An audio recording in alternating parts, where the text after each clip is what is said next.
欢迎收看北京讲文化大革命第11讲大串联小红书 City Walk。屏幕前的年轻观众朋友们啊，可能对于这个标题呢只能理解2/3啊。那么大串联是什么不知道，但是小红书和 City Walk 很熟悉啊，因为这个呢恰恰是目前的中国的年轻人啊特别喜欢的一种生活方式啊，或者旅行的方式。小红书呢是他们手机里的一款 App 的名称，在上面呢可以去查啊一些分享生活的经验啊，以及一些旅行的攻略。那么 City Walk 顾名思义呢，就是靠你的双腿啊11路去丈量啊这座城市啊，这么一种旅行的方式啊，我也特别喜欢啊。作为一个摄影师，那我也走街串巷的啊，那么去观察、去体会，然后去按下快门，这是一个非常幸福的时刻啊。有的时候如果只有我一个人呢，我会戴上耳机啊，把声音也隔绝掉，那么沉浸在自己的一个音乐的世界里啊，思维的一个状态里。那么很多年轻人呢，对这种行为啊，他会自嘲啊，说这是一种穷游。那么有一老一辈的人呢，也会去嘲笑现在这些年轻人啊，说你们就整天发明这些时髦的词儿啊，什么英文 City Walk， 其实不就是之前的街溜子吗？这都是笑话啊。那么当然了，今天想说的是，这个 City Walk 不是现在这些年轻人自己发明出来的啊。我们回归到主题，文革时候的年轻人啊，他们当时也在玩小红书，也在进行这种 City Walk， 是一样的啊，只不过呢名称不一样啊。他们那个时候的 City Walk 啊，不叫这个英文名，他们叫什么呢？叫大串联。那么他们当时玩的小红书呢，也不是手机里的 App 啊，是这个实体版的小红书啊，毛主席语录。那么还有一点不同呢，就是当时他们的这个大串联啊，他们的这个自己的这个 City Walk， 跟现代年轻人的 City Walk 相比呢，有一点不同，就是他们是免费的。好啊，我们现在把时间回到1966年，我们来讲一讲当时这个大串联啊是怎么发生的，以及究竟发生了什么。那么那一年啊，是文化大革命刚开始啊，8月18日的时候，毛泽东在天安门城楼接见红卫兵啊，第一次，那个代表着红卫兵走上历史舞台啊。紧接着呢，响应毛泽东和党中央的号召，去做一个全国范围的破四旧的运动。那么这是名义上的啊，实际上就是一些暴力行为啊，打砸抢啊，打人、抢东西、破坏文物等等。那这里面闹得最凶的还是北京啊，我们之前讲了，发生了好几起非常严重的大屠杀事件。那么到了9月初的时候，这一切呢就稍微有一些降温啊。那么警方呢就再度掌控了治安啊，北京人都开始忙着整理市容了。这大屠杀好像已经过去了，开始为马上到来的11国庆做准备。当然了，这样的平静并没有维持多久，因为革命的火焰啊，必须时常的反复的点燃。于是8月31日那天，北京又举行了另一场大集会啊，毛泽东又接见红卫兵。这一次呢，他要求红卫兵把他们的革命经验运用到中国的其他地方去。紧接着9月5日，中共中央与国务院就发出了通知，要求红卫兵出行啊。这个出行是2个方向啊，一个方向是北京的红卫兵去到全国各地，那么还有一个方向就是全国各地的红卫兵来北京。那么北京的红卫兵出去呢，是要他们到各个地方啊去传播经验，以及组织当地的这些高等中等学校的学生代表和职工代表来北京参观啊，学习这个文化大革命运动的这些经验，并且宣布啊这一切的交通与食宿的费用全免。其实从这点上啊，我们去拓展一下思路啊，想想现在的中国有没有可能再去搞这么一场大串联或者某种运动啊？就是习近平啊，或者现在的中共中央说了啊，我们要动员起，比如年轻人啊，要跑到哪里去，要去干什么事情啊？以一个什么运动的名义啊，以一个某种理念、某种主义的名义啊，不管是什么爱国啊，或者国家安全、抓间谍，不管是什么。然后啊，这些交通坐高铁啊，到各个地方你住宿，这些什么宾馆啊，吃饭全免，这是有可能发生的啊，这个也是这个中共中央承担得起的这样的费用啊，他都可以向国外去大撒币，他也可以去组织这样的运动啊，这是非常可怕的啊。那么还有呢，从这儿呢，我们还可以去想到一个什么事情呢？就是在这一切发生之前啊，就是1966年的这个8月之前的几个月啊，当时呢，这个刚开始搞文化大革命，对吧？不知道怎么搞，毛泽东也隐身了，不告诉你们。那么刘少奇呢，就想当然的派出了很多工作组，结果这些工作组呢，就得罪了很多的这些当地的群众，对吧？那么这些群众就有人跑到北京来上访。那么8月初的时候，已经开始大量涌入了。当时每天都有1000多名学生啊跑到中南海啊，希望能够见上党中央的这些领导啊，有的甚至就想见到周恩来。这也体现出了中国人的自古的一种就是遇到任何事儿啊想找青天大老爷的这种心理状态，就是他们认为上边的意思都是好的，中央都是好的到了地方基层执行的时候就跑偏了。都是这么去想的觉得这个找到青天大老爷了，诉苦了，就有人给撑腰了，让他们知道底下民间的疾苦实际情况，他们就可以拨乱反正了，就可以制定出更好的政策了。那么到现在为止很多中国人也是这么想问题的但是呢，我们讲文革是为了反思，对吧？我们其实可以看到当时红卫兵处于一个最风光的时候因为毛泽东要利用他们。但是他们风光了多久呢？其实也就是短短的2年这是66年，到68年他们就上山下乡去了当然那是我后面要讲的现在他们还很风光，还可以免费的到处去 City Walk。那么好，提供红卫兵这个免费旅游，为什么会有这样的一个政策呢？实际上毛泽东当时打了一个坏主意他经过1年多的这种政治操作，对吧？他打破了彭真对于北京的一种政治垄断。但是呢，他又在想，那北京解决了，全国这么多地方是不是还有很多的这种地方干部背着自己在搞这种独立王国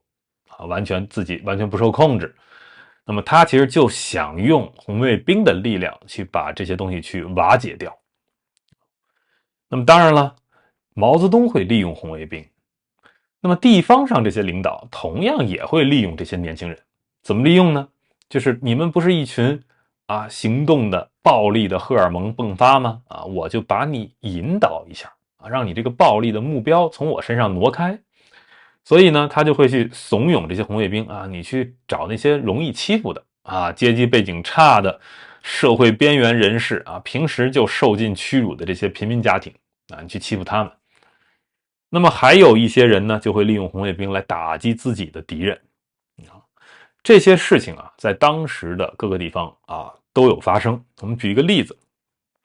在福建省的省会福州当时的这个省长叫叶飞。这个人呢，他出生于菲律宾，父亲呢是中国人，母亲呢是菲律宾人。他呢8月21日的时候主持了一场大集会他也这个臂膀上带着这个红袖章这个叶飞，底下2万名的这个红卫兵但是呢，与此同时这是福州更南边一点，我们知道厦门有一伙红卫兵他们的那个领导人叫林耿。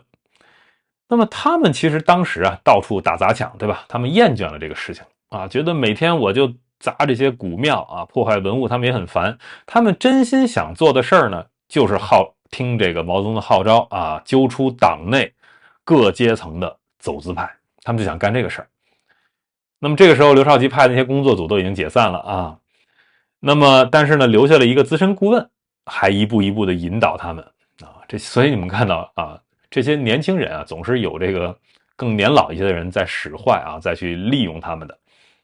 这时候他们就盯上了这个省教育厅长名字叫王于庚。这个王于庚呢，其实呢就是刚才说的这个省长叶飞的妻子这表面上其实那他不可能是走资派，对吧？但是呢，这个资深顾问就拿出很多暗示他有罪的证据就忽悠这些红卫兵。那么好，这个林耿和大约300名红卫兵，他们就决定了我们要揪出这个走资派，我们一定要去向这个王于庚发难。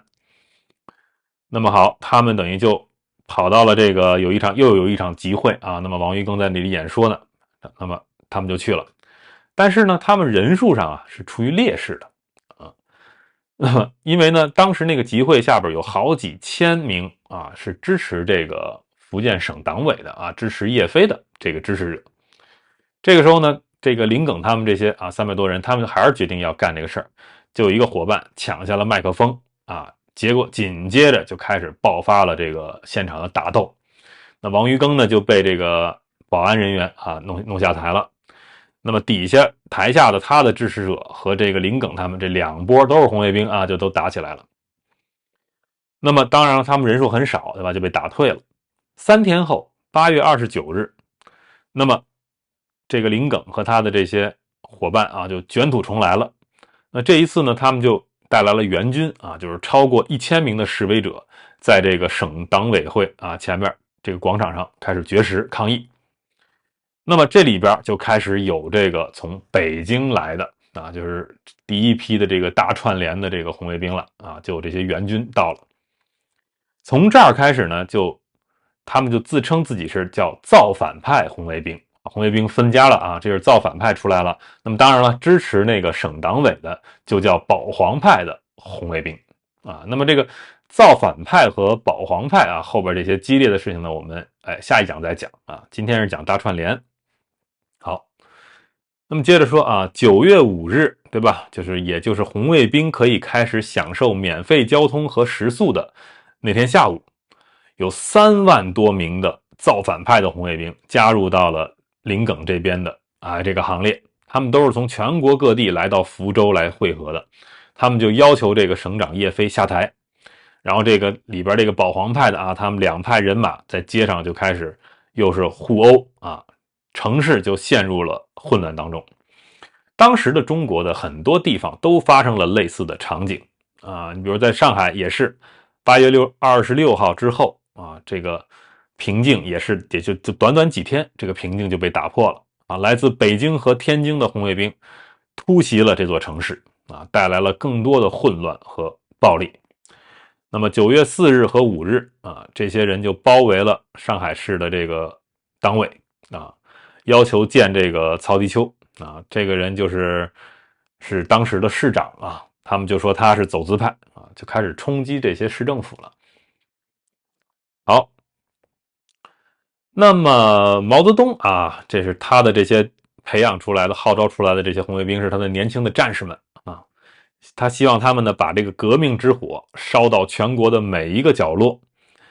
那么北京和天津的红卫兵呢，前往全国各地进行大串联，挑起这些暴力冲突啊，并且包围各地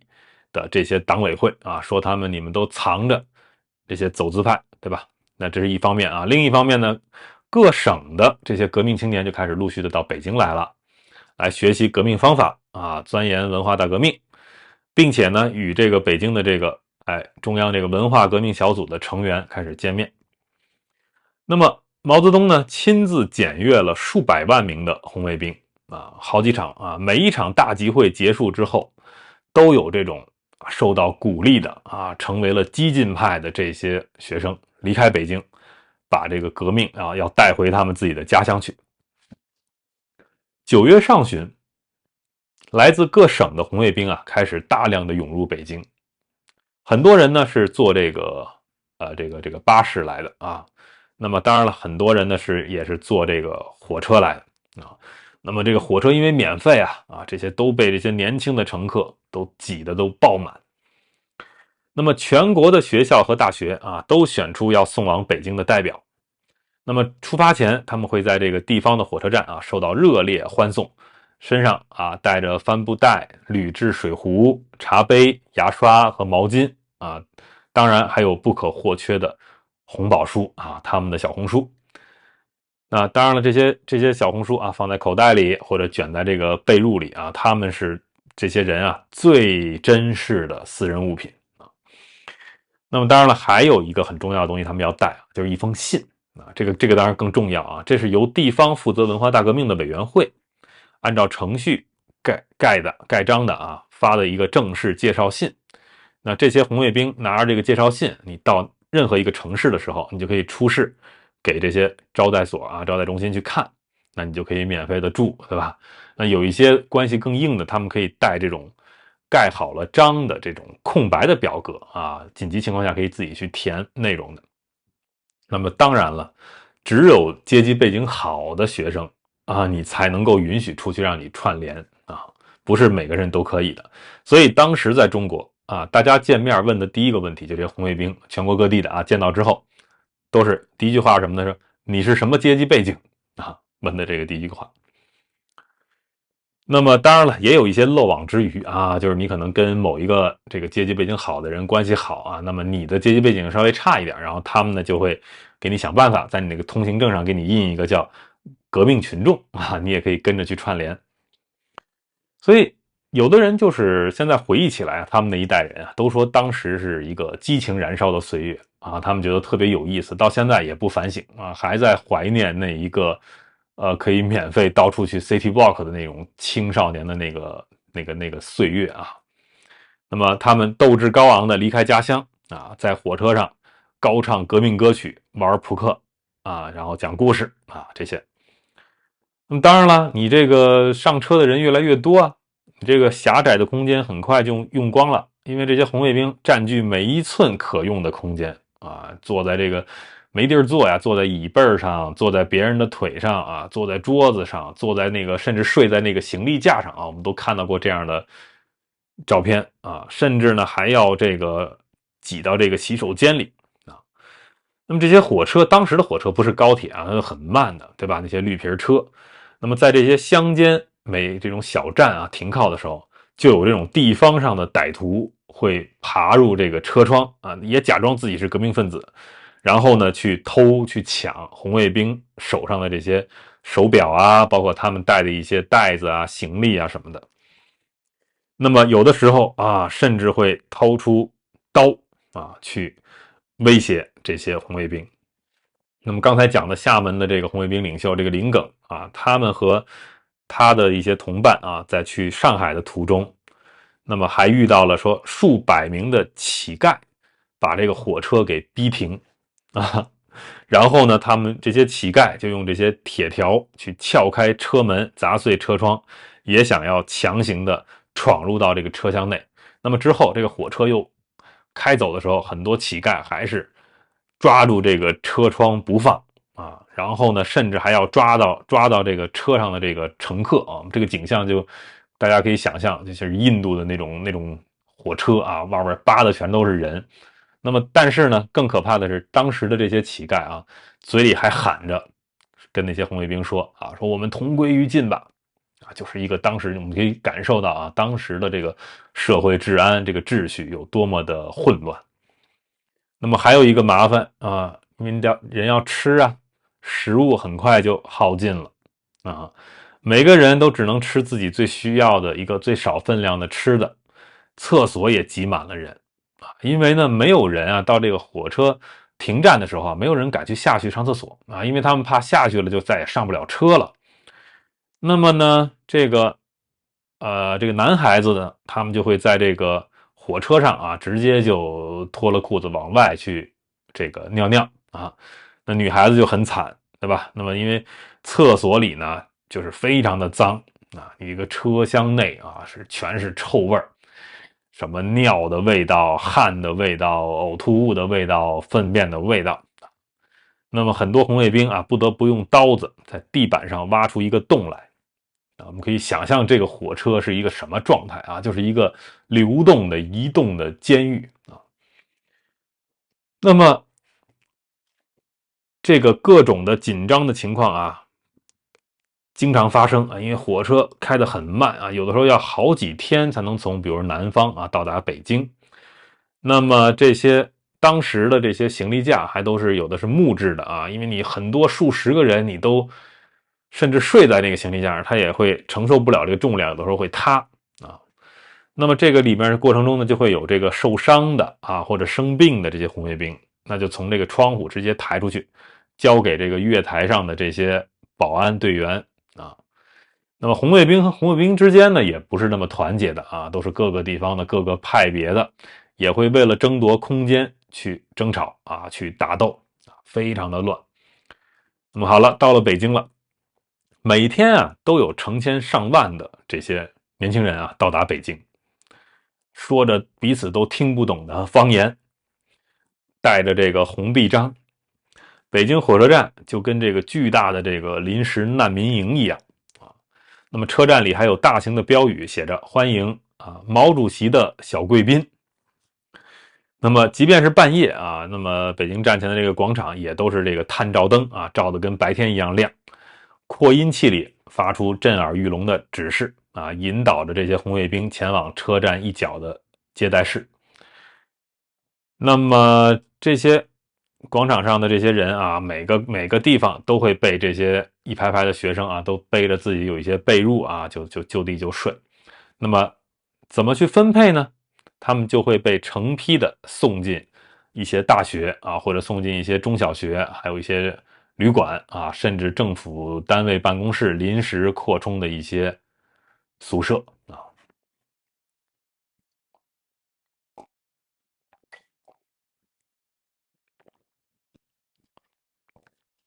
举个例子，有人呢就被送到了这个北京的这个名校啊101。那么当然了，马上他们就发现啊，那所学校的本地的这个红卫兵啊，就根本看不起他们，觉得你们就是外地来的乡巴佬。所以呢，他们又没办法，又只能离开啊，又跑到鼓楼附近的一所小学，就睡在这个礼堂的这个草席上啊。那么还有人呢，运气好一点，哎，被安排到了清华大学。那么刚才说的这个林耿啊，也是被分配到那里，他们就睡在8楼的一间大教室里，说那里的恶臭呀，也是令人无法忍受啊。因为呢，这些红卫兵啊，连续几周都没有换过衣服，也没有洗过澡。那么发的有一些这个睡觉的被子什么的，也都是轮流的使用啊，根本就不会去洗的。走廊尽头的厕所啊，都满了，都溢出来了污水。这个有的这个当年的红卫兵啊，时至今日他回忆啊，他说到今天，他都能时常的感觉闻到那些厕所的恶臭啊味道。那么北京当时啊就已经被这些红卫兵啊去挤到了一种临界点。在这个运动的高峰期，北京当时除了770万的固定人口之外，还有300万的这些红卫兵、这些访客啊，在这个城市里，周围农村的粮食都被耗尽了啊，全都是被这些粮食都是被强征啊，都是强征去北京去供给。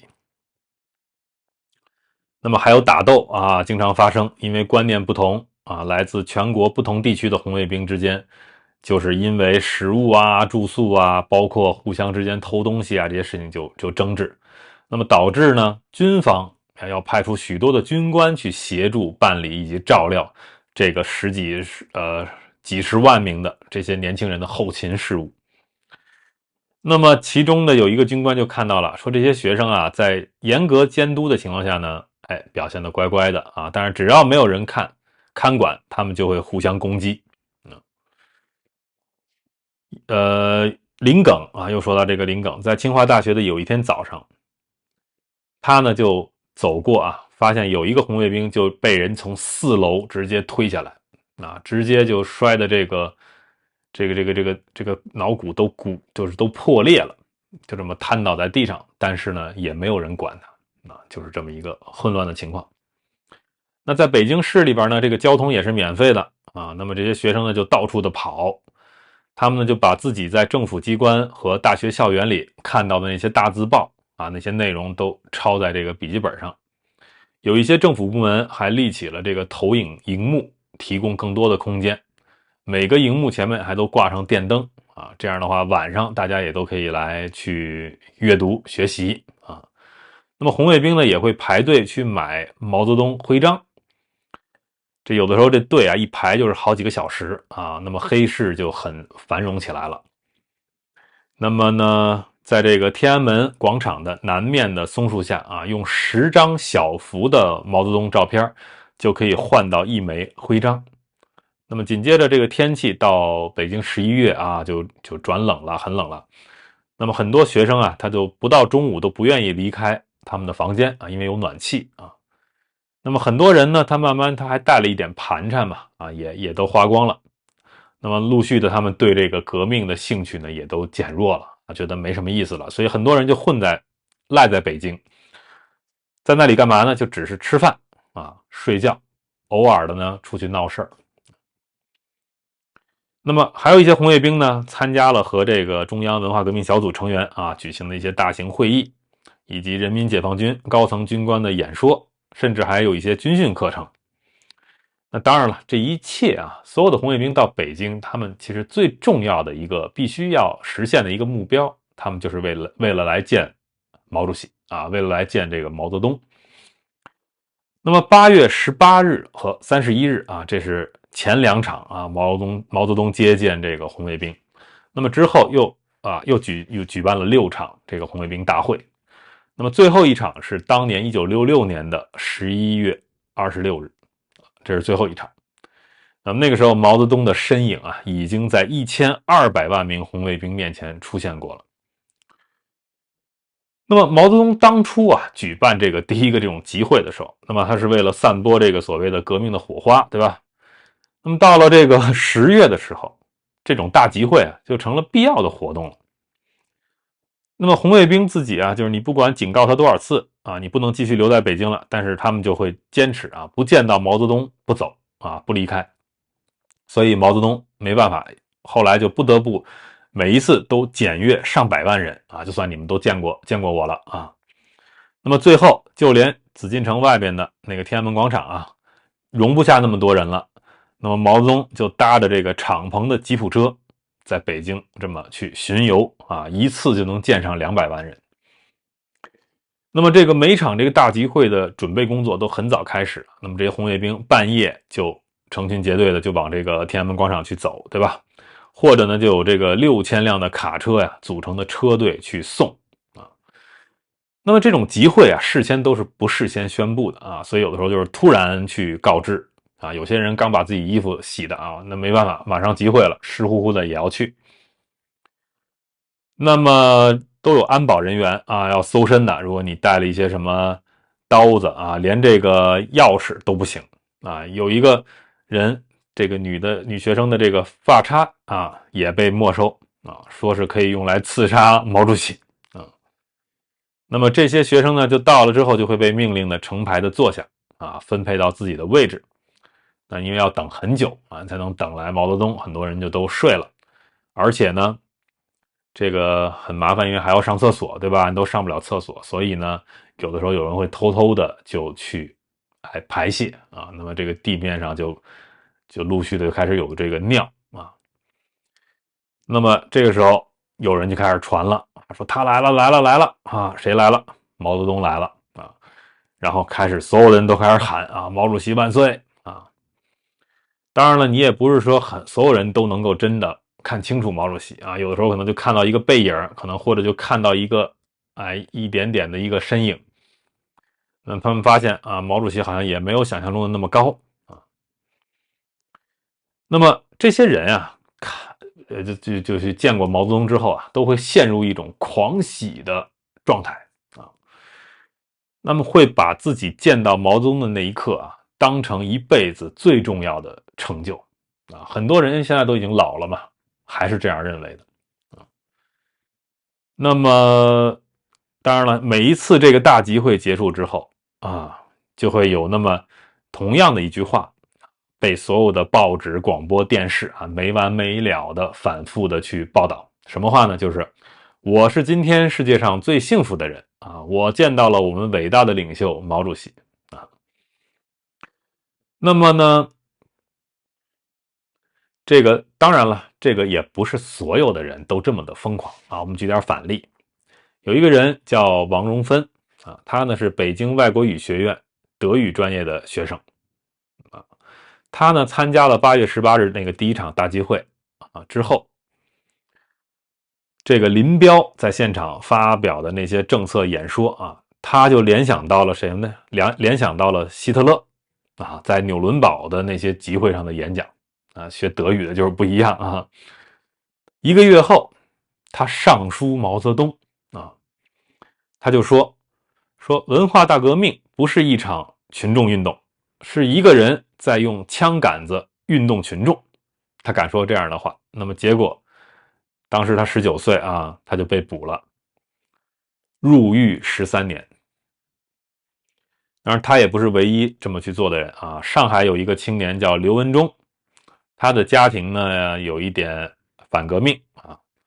那么，文化大革命开始之前，那么他就已经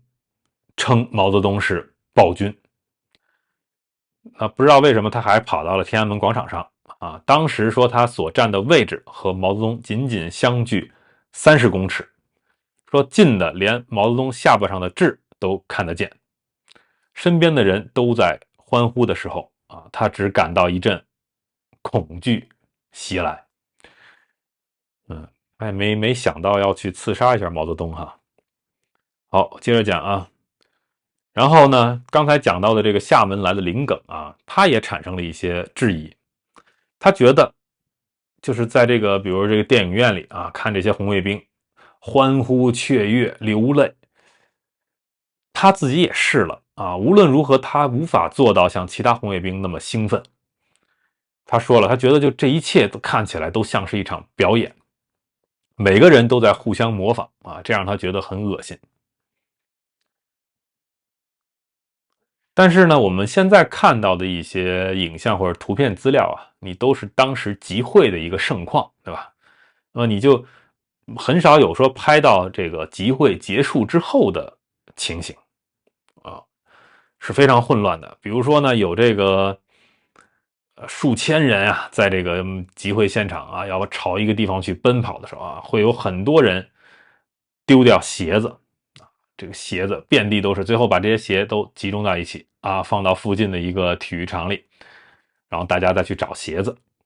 当然了，有比这个更混乱的情况啊。我们来聊一聊最后那一场集会的时候发生了什么，就是1966年11月26日。那么这里面呢，我看到了2个不同的资料，我给大家分别念一下。有一个资料说呢，说那一天啊，这个毛主席检阅的全部车队啊，从西郊机场消失后啊，是在西郊机场的这个集会，全场出奇的很安静的进场了几秒钟，就是毛主席已经走了啊，所有人在现场安静了几秒钟，然后忽然有人喊了一句说要上厕所了，然后整个队伍一哄而散啊，随即就很自觉地形成了许多这种圆圈啊，就人组成的圆圈，每个圆圈直径15米左右啊，男的一圈全都齐刷刷的站着往里尿尿，女的是站一圈蹲一圈啊，站着的呢就掩护这个蹲着的啊，在那里小便。说这个男圈跟女圈相距不到20公分，都能听见对方的这个尿水的声音啊。这个场面啊，竟然啊现场没有人笑，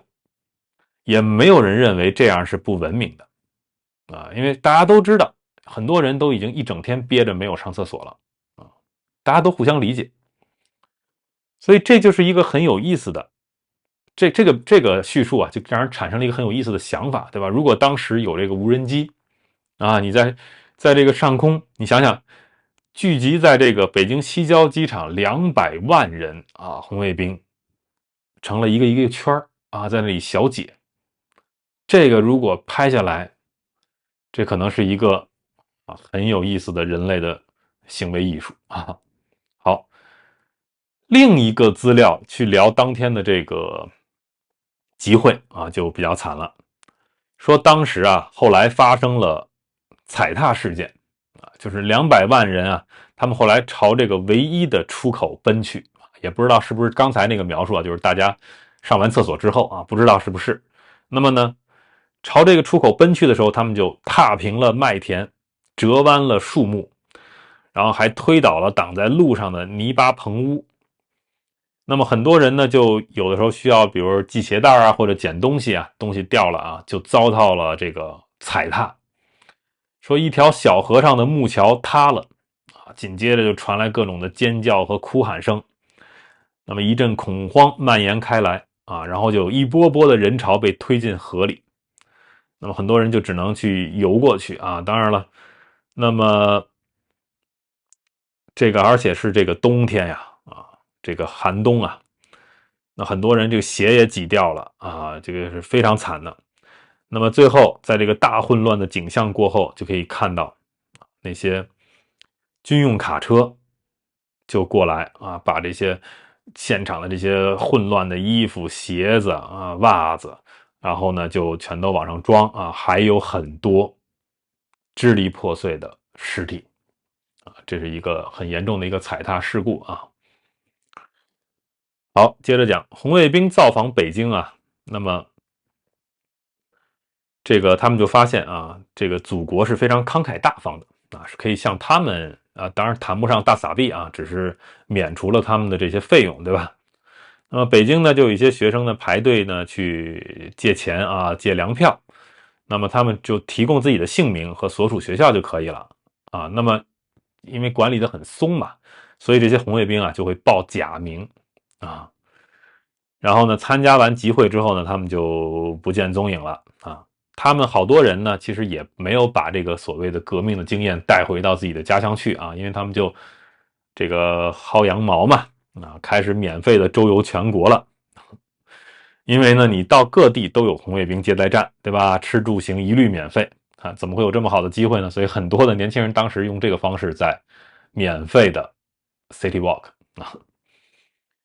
那么还有一些人呢，对吧？对政治感觉这个兴趣也很低啊。那么他们也是先到天安门广场见完毛泽东，马上就起身去别的地方啊，到处去玩。嗯，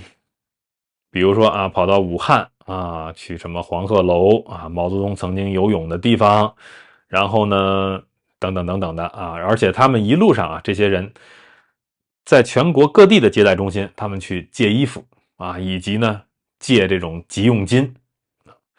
有些人啊，玩了这一圈之后，回到家啊，还带了很多礼物啊，给家人和朋友。那么当然了，这一切都是有代价的。那么几年之后啊，这一切的账单，他们要付出代价啊，什么呢？就是他们后来都到这个劳教营去工作啊，这些红卫兵，他们要从自己微薄的这些工资里要去扣掉啊，偿还当年他们这个大串联时候所欠的债。好，当然有些学生，当然了，现在还没到那个还债的时候啊，年轻人还是风光的时候，想不到这个代价的。玩了几个月，很多人就因为思乡啊，就都回家了。那么还有很多学生呢，就是会去跑到一些革命圣地去玩啊，比如延安呀，包括毛泽东的这个出生地啊，湖南。那么还有呢，跑到这个井冈山，对吧？这个就不细说了啊。讲讲井冈山的事儿也很有意思。这个地方本来就是一个很偏远的啊，这么一个地方，对吧？你大量的人去了之后，当地的这些村民根本就无法应付啊。到了12月，说每天都有6万名以上的红卫兵抵达。一个月后啊，说这个游客啊，这个人数已经是当地人的30倍之多了。你这个圣地，革命圣地就成了一个灾区啊，没有吃的呀啊，物资都没有了。结果这个解放军还得用直升机去到当地去空投食物包裹和药品，一支由100辆卡车组成的车队被派过来啊，疏散整个区域。那么还有人呢要去走这个当年这个所谓红军的这个长征的路啊，这个呢也是中央的文化革命小组啊非常支持这个行为，因为